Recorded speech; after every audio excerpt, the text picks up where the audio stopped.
My name is Darren Throop. I've been a member of this club for a few years now, 3 or 4. I've been turning for 10 or 12 years off and on. And so today we're gonna look at making small lidded boxes, and they're really good because really any skill level can make them. They're good for starting out wood turning, and you can also get really ornate and complex boxes as you go into. And I just brought a few samples of different things that I've done with boxes. So this is kind of a pretty typical lidded box. It's just got a simple lip on it. I end up lining it with some leather, and you can use exotic woods to make them. To make something that has a little more, I guess, character to it. You can put little knobs on them. You can inlay all sorts of different, materials, different wood choices. And they can be practical and useful, or they can be not practical and just something fun to make. So this is just a small little blueberry lidded box. No functional purpose. Maybe you can keep an aspirin in there, I don't know. And they're also just fun things to play around with. This is just a kind of a ring box that I was playing around with. I just made a leather hinge, and then I turned the inside, and I was playing around with magnets, trying to just figure out what. Initially I wanted it to have a levitating lid, and then I found out that doesn't really work. But it does open automatically.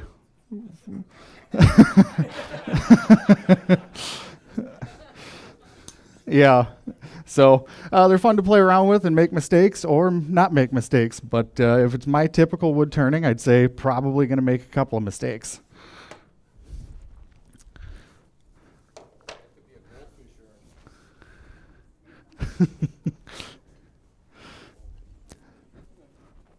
So what I'll be demonstrating today is trying to get your grain to line up on wooden boxes.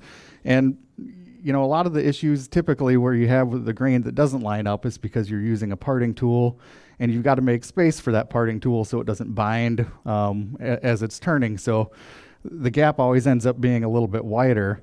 And on this particular piece, the grain will line up almost perfectly because you're actually separating the lid from the box with the bandsaw, so you're only limited to the curve of the bandsaw. First, what I did was I put it, let's see here.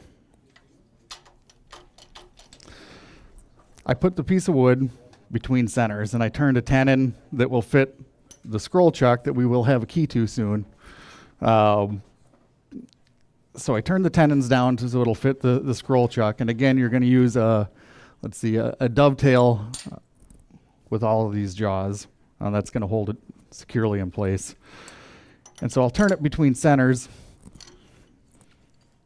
on each end. I'll then take a pencil or just do some quick measurements and figure out what, I guess, the ratio between the lid and the box will be. So once you've got it turned around, my eyeball. I mean, I want to say usually like a third to 2/3. So a third for the box, typically thirds is good, but I just eyeball it.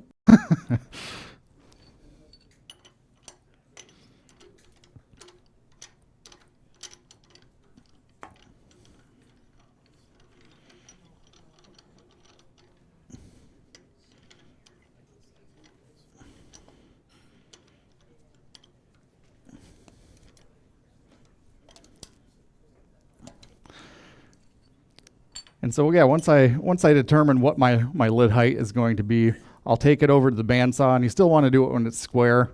That way less chance of rolling. Otherwise, you can make a jig that has a 45 that will hold something round, but it's just easier to do it when it's squared off. So then I'll take a Forstner bit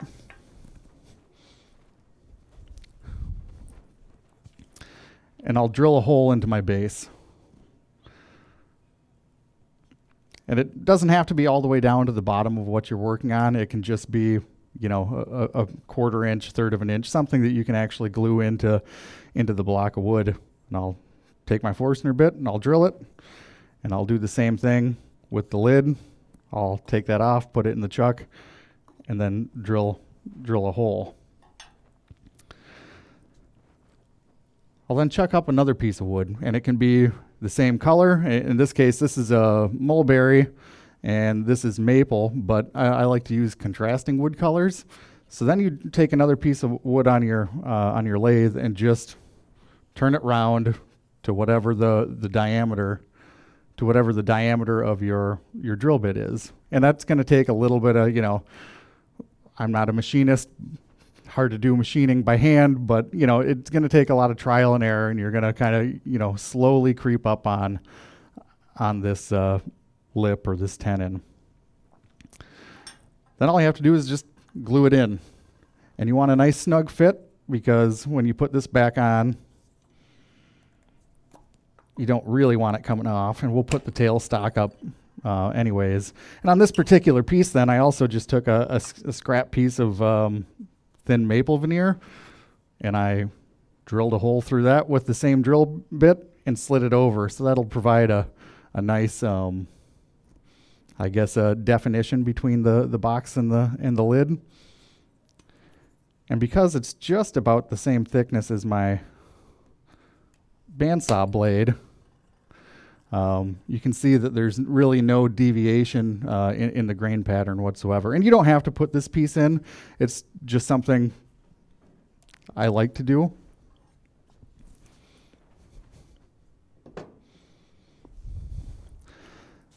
So then once you put your lid and your box back together, you can just bring up your tailstock to secure it so your lid doesn't go flying off.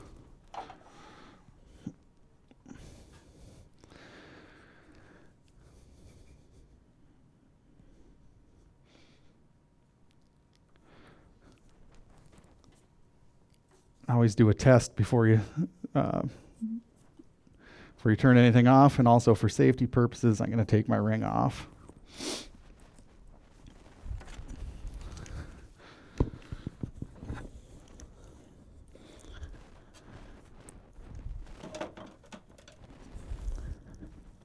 So you can use, right now, this is in spindle orientation, so I'm going to use a spindle gouge. You could also use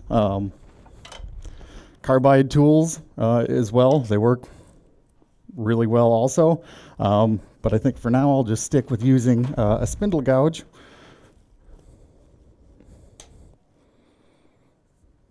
Safety switch here. Yeah. Yes.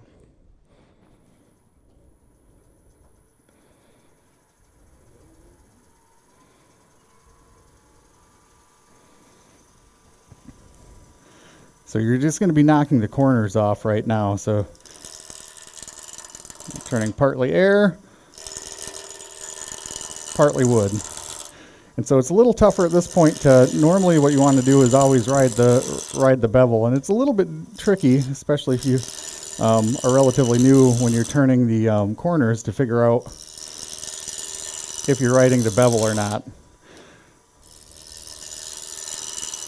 But once it gets a little bit closer to round, you'll be able to tell.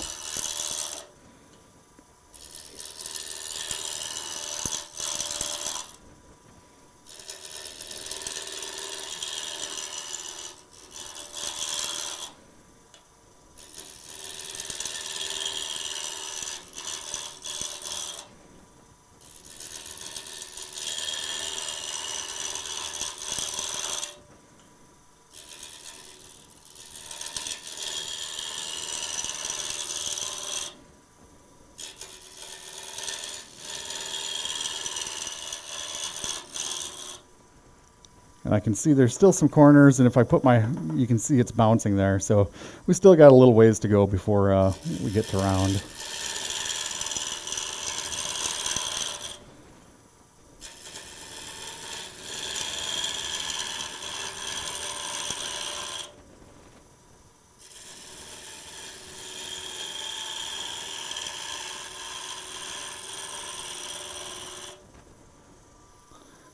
Just kind of see where we're at here. We're getting closer. So with mulberry, you can tell when it oxidizes, and this will be true for if you're working with mulberry in general. When you cut it, it's this really light, kind of bright yellow, and then as it oxidizes and ages and sits in the sun, it'll turn to a much darker color. And that's true for a lot of woods, including cherry and a lot of different things. As they oxidize and age, they'll darken in color. So if you like this yellow color and are like, oh man, I really got to make something yellow, it won't be.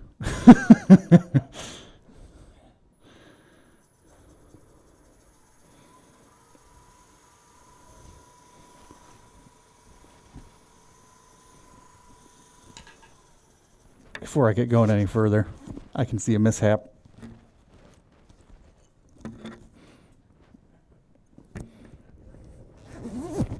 I could see something bad happening with that exposed cord.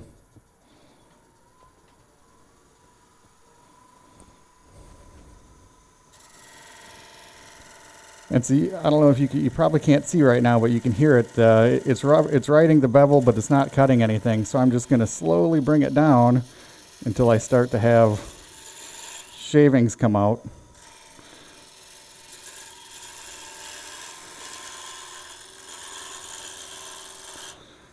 And that's how you'll know that you're actually riding the bevel.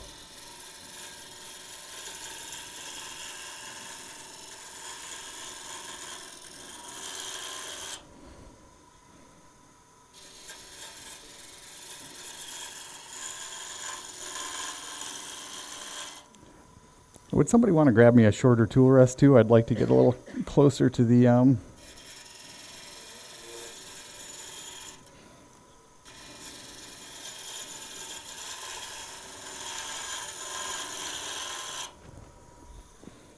Thanks, Jerry.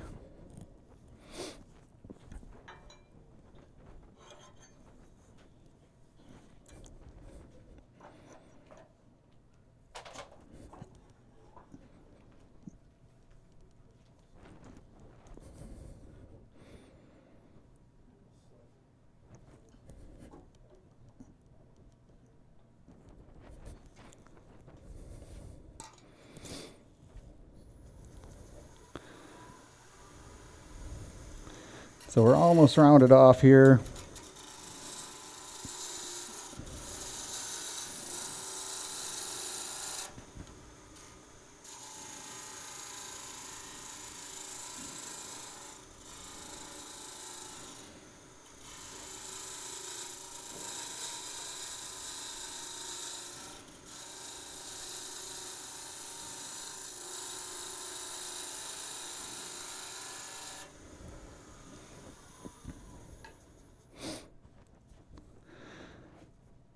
So now once you get it round, pretty much you can design the shape now if you want to. But I think for the purposes of this, I think what I'll do is drill out the inside of it first. And it may not come off as easily now that I don't have any corners to grab onto. Oh, not bad.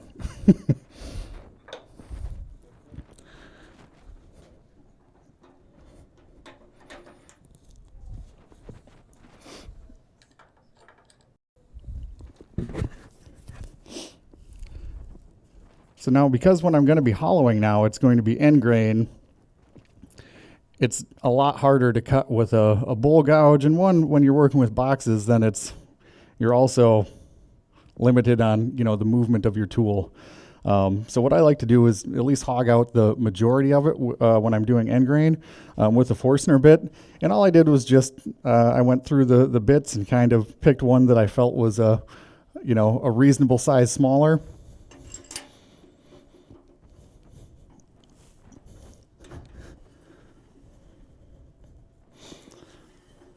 But before we do that, I guess I do want to know how far I want to drill. And I don't obviously want to drill all the way through the backside, and I also want to leave myself some room so I can part it off.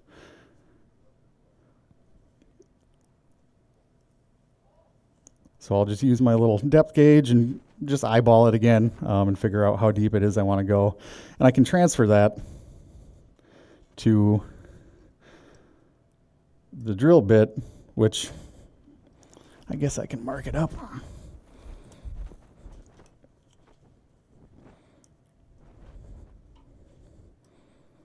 So I'll just put a little Sharpie mark on there, that way on my drill bit, that way I know what depth I need to drill to.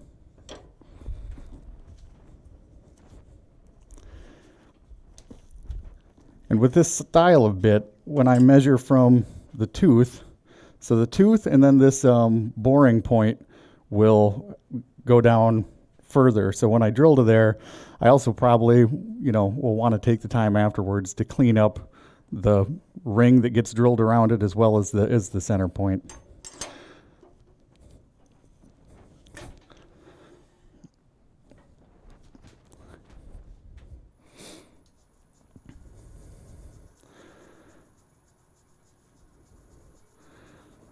I'll put the speed about 350, but really about 500 or less, especially when you're going into end grain. It's going to be a lot harder. It's going to be a lot more difficult to cut, and it's going to want to smoke and heat up the wood. And when you heat up the wood, so you want to go fairly slow so you don't overheat it.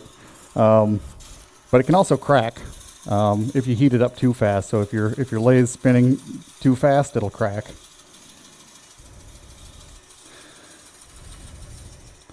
I can see it's starting to smoke a little bit.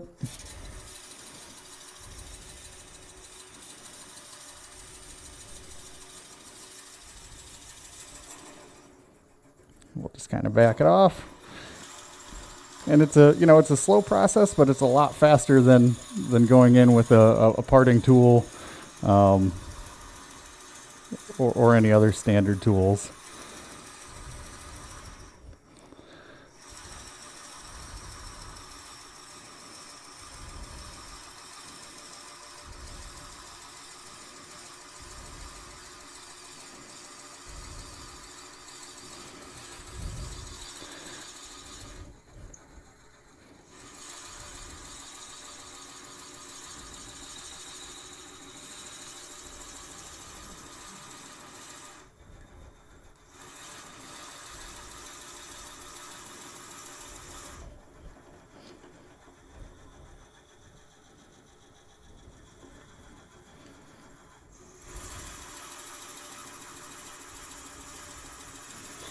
And the deeper you get, the more the shavings are going to want to clog up the hole. So you want to periodically back it out and remove those so the excess shavings don't bind and cause additional friction and heat.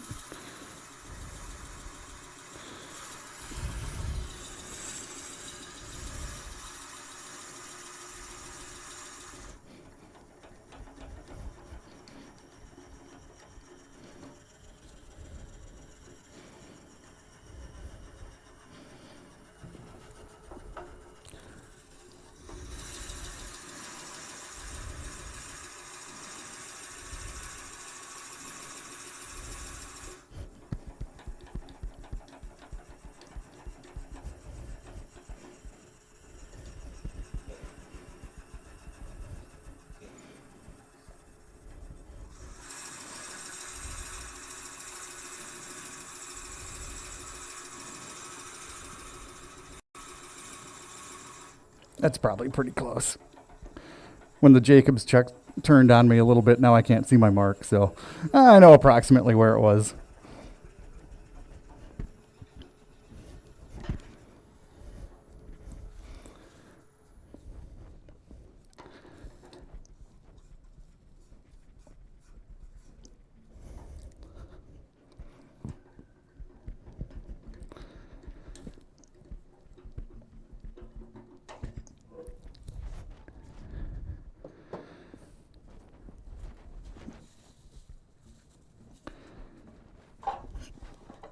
Now when I cut the, when I turned the dowel that I used as the lip, I only squared up one end. So I'll take this opportunity now and just square it up.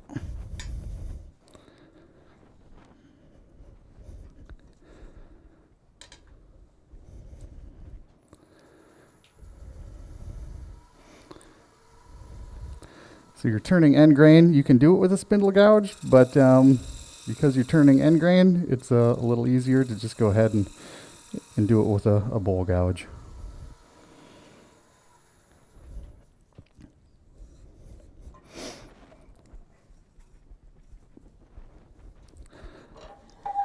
So now, what we end up with the drill, with the Forstner bit, and I'll take this off and see if I can't get it on camera, is you end up with, let's see here, you can see the point in the middle, but also around the edge, there's a groove that's cut in from the teeth of the, and I personally don't like it. I mean, there's really nothing wrong with leaving it like that. You could also cut maybe a thin piece of wood, glue it down in the bottom. But for, I think, this purpose, we'll just see if we can't level out the bottom. And it, Does anybody have a camera parked on the side of the building? What? Camera. Light camera. All right, thanks. let's see. Ah.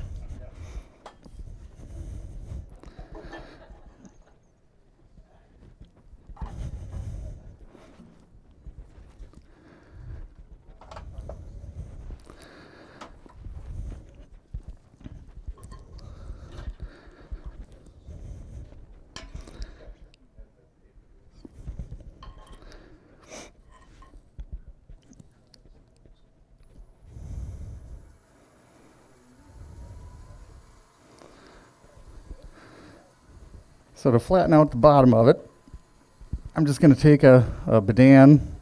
Basically, it's just a parting tool. I'm not sure what the grind is on that, but it works. So you'll just put your tool up in there, and you'll want to be looking near the bottom to clean it up. And I'll just start at the edge.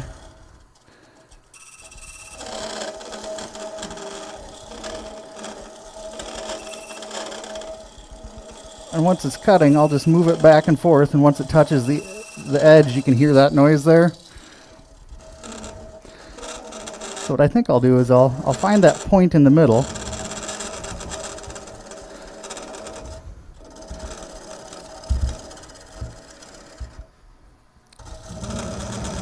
And get down to the level of that point.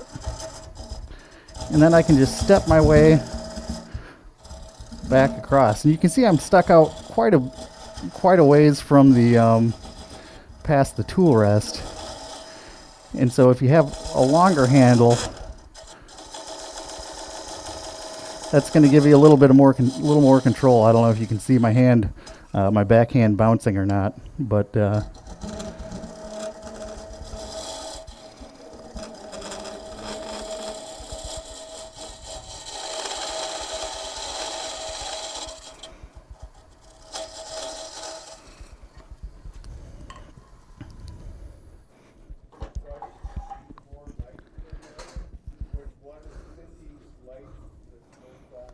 well, I guess we've got light here.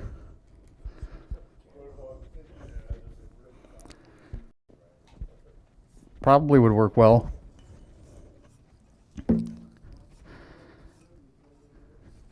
Pretty close. I got one ridge near the edge to clean up still.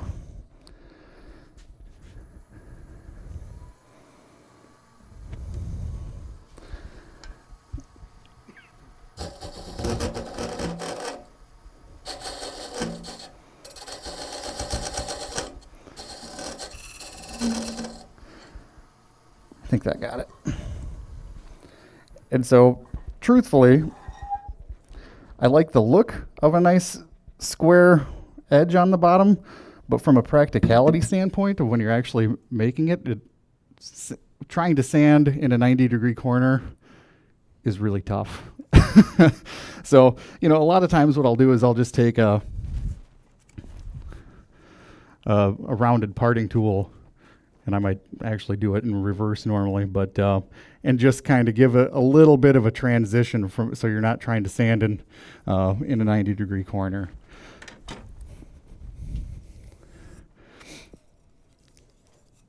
And we'll just check and see where I'm at with my depth. I bet I was pretty close. So I could actually still go down from my initial mark. I could actually still go down about another 1/8 of an inch, but I'm going to call it good.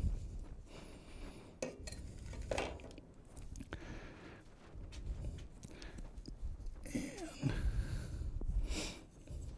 you have used the square carbide bit to the bottom? Yes.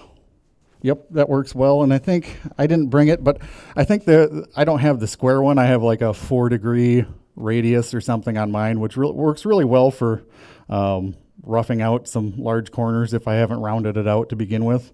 But you can see it's got a pretty nice fit.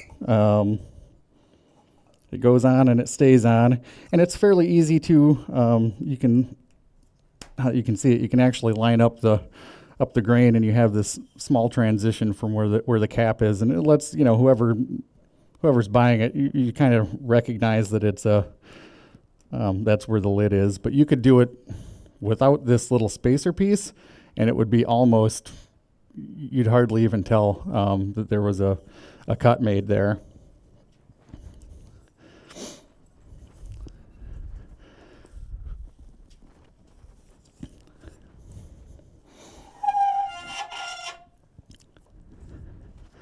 So the other reason I like to put a little lip in is just you can find areas really when you're making boxes to make little points of interest really anywhere, and so I'll just use a small parting tool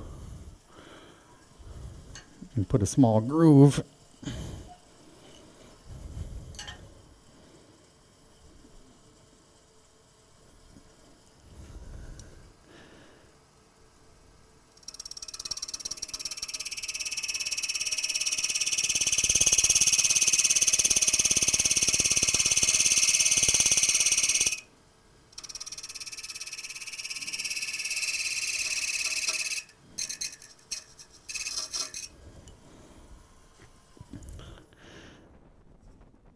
Well, just need to go down a little bit further, but it just adds a nice detail for when they open up the lid of the box.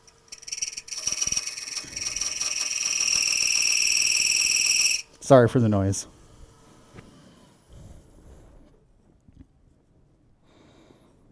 But yeah, so you can really find any opportunity to make something. A little detail here and there. It doesn't take much time. Now let's see if, I don't think these are going to be small enough. Not quite.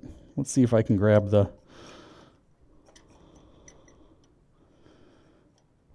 we'll wait. I'll part it off, I guess.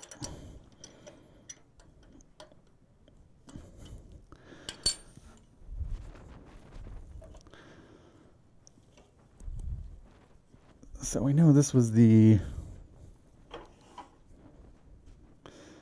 initial size I was going to make, and I think I'll just still use that as the bottom. And then this way I know where to part it off from.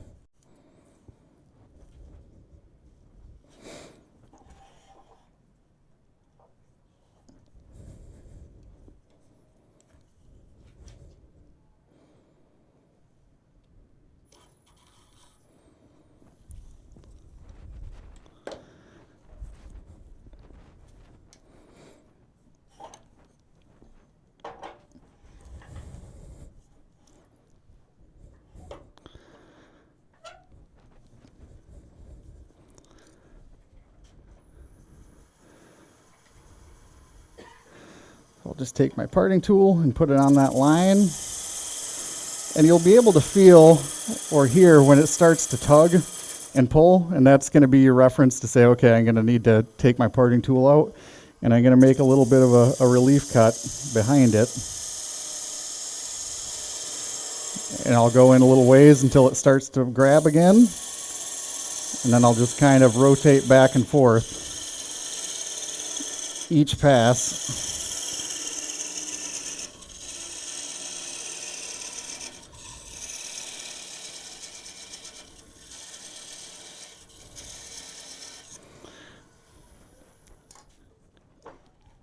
And so it doesn't go flying off the lathe,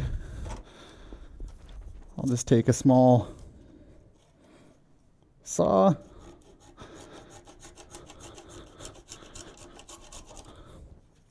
and part it off.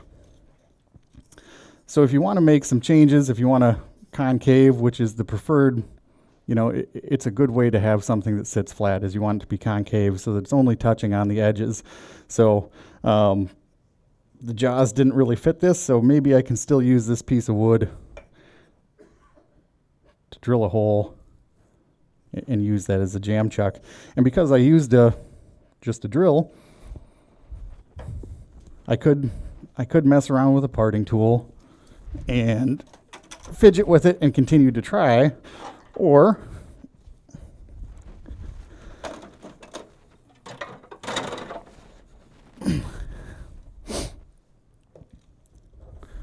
I could just use the same drill bit that I used, and then I know it'll fit, and there's not a lot of playing around with it to get the fit just right.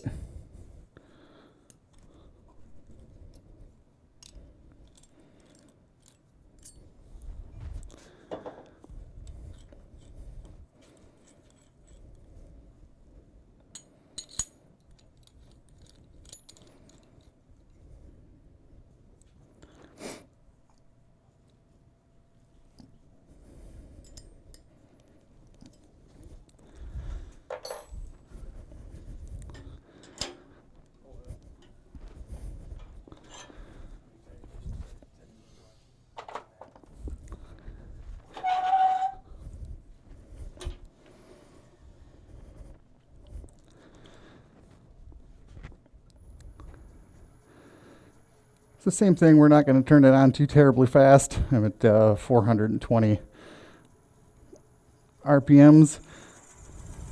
And you can see it's wobbling a little bit. It's because I didn't, I should have taken a skew and put a little dimple right in the center, and that would track it perfect. But for this, I can deal with the wobble, I think.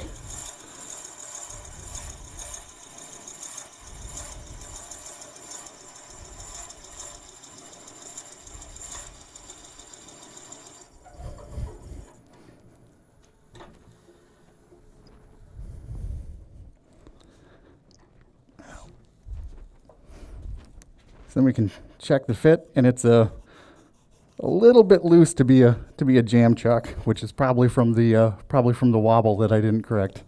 Let's see. That's what I was looking for, yeah. Or water would work too, yeah. I'll just try a little bit of water.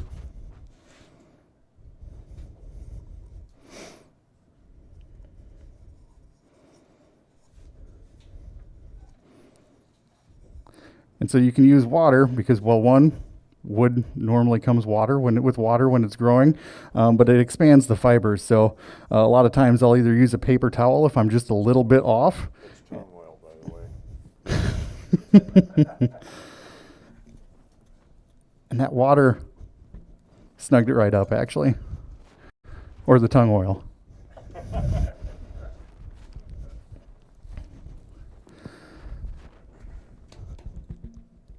Yeah,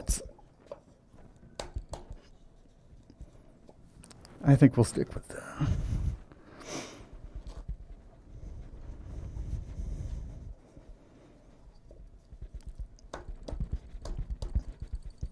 That's better.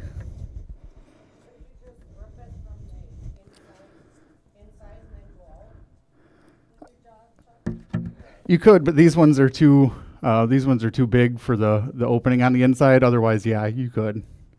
The other option too is you could turn a spigot or just a dowel that you could slide the whole thing into, and that would probably be the safest way to do it because you've got a lot more surface area covering it. But if you're making light cuts, and you know, again, no guarantee, so watch out.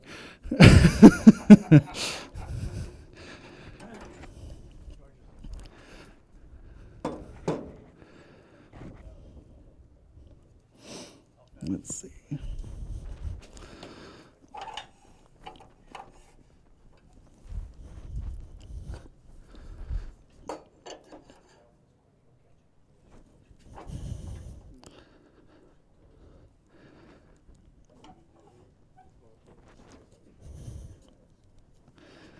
Okay, so that's on there pretty snug. And because it's a little askew, this may, yeah, I can see it's wobbling. We'll do it slow. See how this goes. I'll just take this nub off, I think.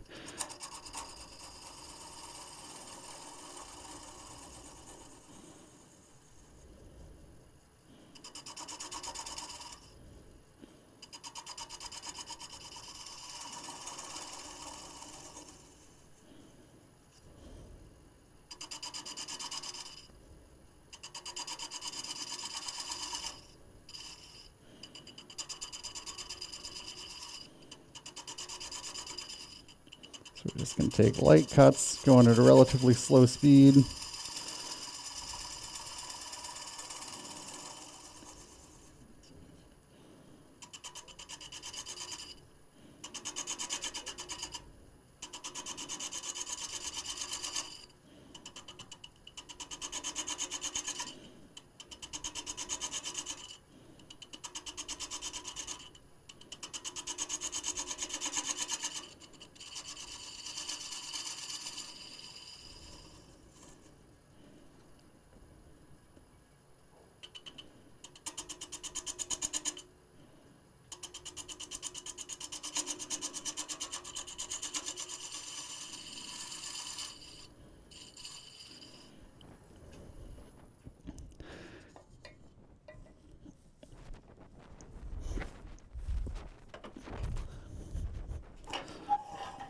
And so hopefully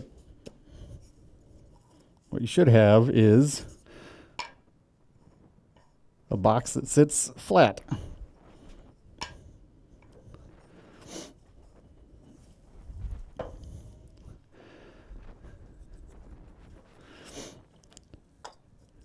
So obviously I already cut the slot in here. So let's see. This drill bit was a little bit bigger than what I used to hollow out the actual box. Let's see if this will actually.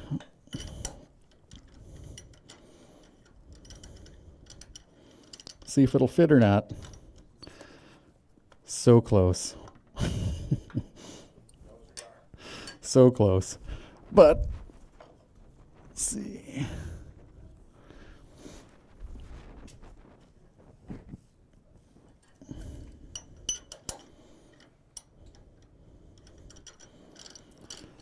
But that's okay.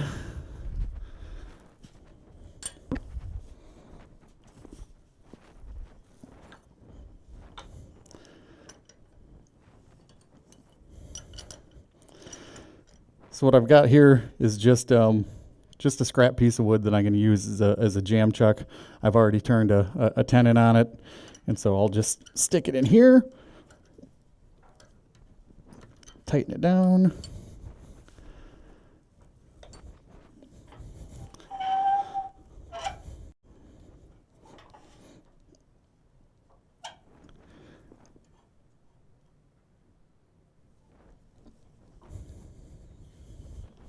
And I'll use the same Bedan, but really any, you can work it with any way. But so the idea is to get this jam chuck slightly smaller than the inside diameter of that piece.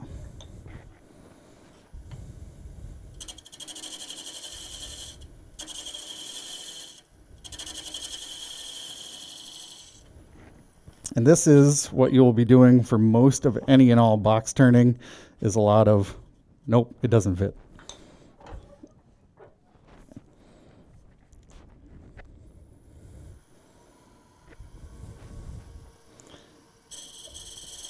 And I'll just square off this face.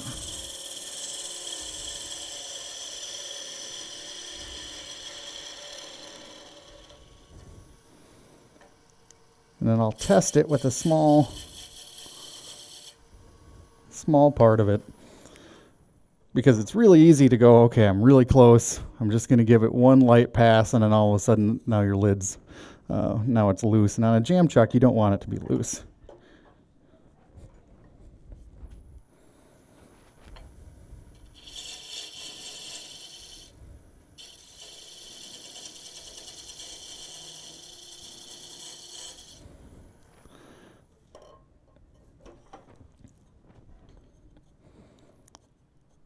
Little ways to go yet.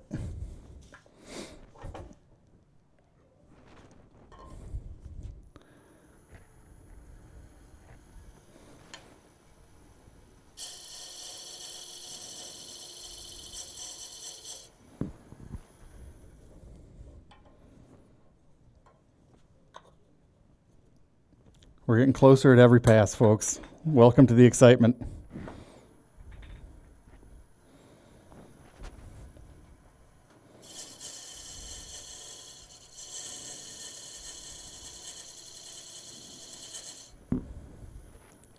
Try that again. Thanks. And there we are. Went past it. But no worries, because I left myself a lot of extra space here, so I don't think we'll have to use the napkin or the paper towel or water technique. I should just be able to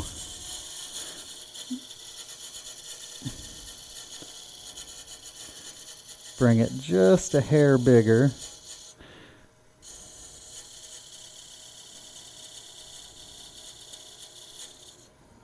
Then we'll test that. Hopefully that'll be still slightly large.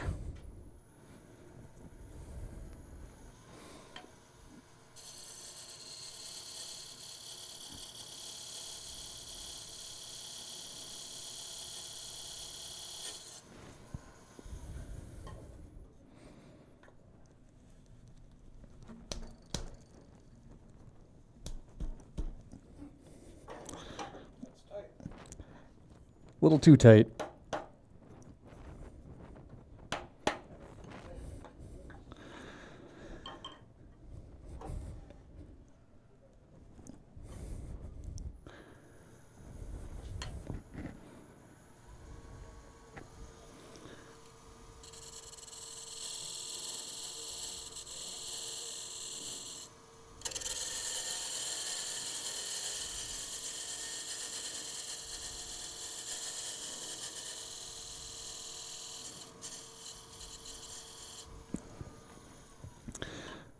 But you do want to reference a lip on it so you can reference it and know when you're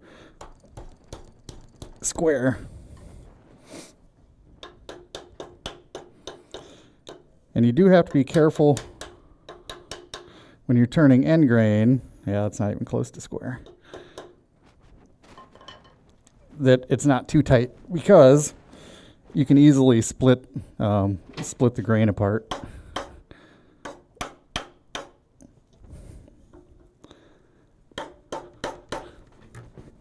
We'll get her.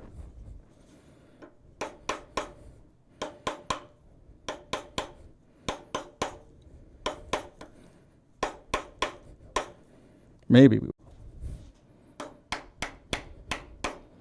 Yeah, we're close. I think that's a little too snug. So we'll see if we can. If I do go over, or I make the tenon too small, then we'll just go back to the. Yeah, I really had to.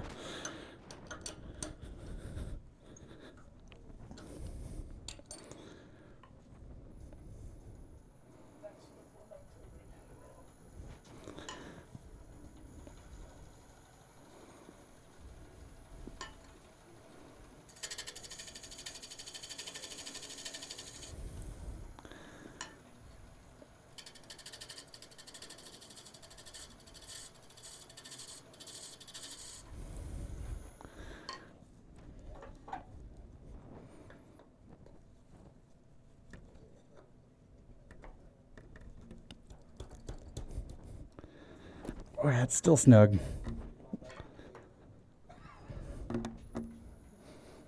We'll keep going here.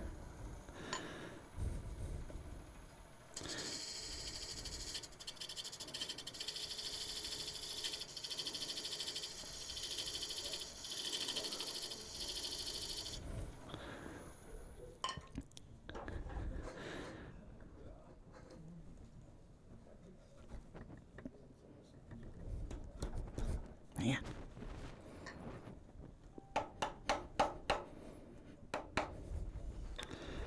It's finicky, but you know, you do really want to have a tight fit, but obviously you want to be able to pull it off. So even though it may take a few passes, you know, that's the reality of it. You know, if you watch a lot of YouTube videos on that people make, a lot of times everything's sped up and you don't really, you don't get the full, I guess, experience of what goes into it. So I think a lot of people, when they start out, they go, oh, okay, well, you know, this guy made a whatever it is in a 10-minute YouTube video, but that's certainly not, that's better. It's certainly not the reality of it. And so now I've got a really snug fit, but it's also one that I can, I think, pull off by hand. So we should be good there. So then, you know, it's really just up to whatever shape you wanna make. And I think to begin with, just when I'm getting the edges, I may put the tailstock up.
So now that we're not supported, I'll just take some light cuts here on the end grain just to flush out the top, get rid of the nub. But it's always good to keep your tailstock support up as long as you can when you're working on anything, just for that added security.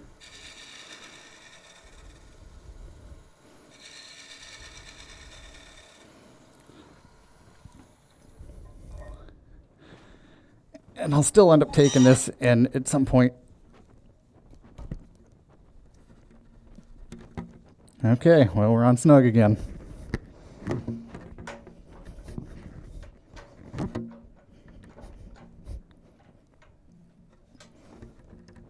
There we go.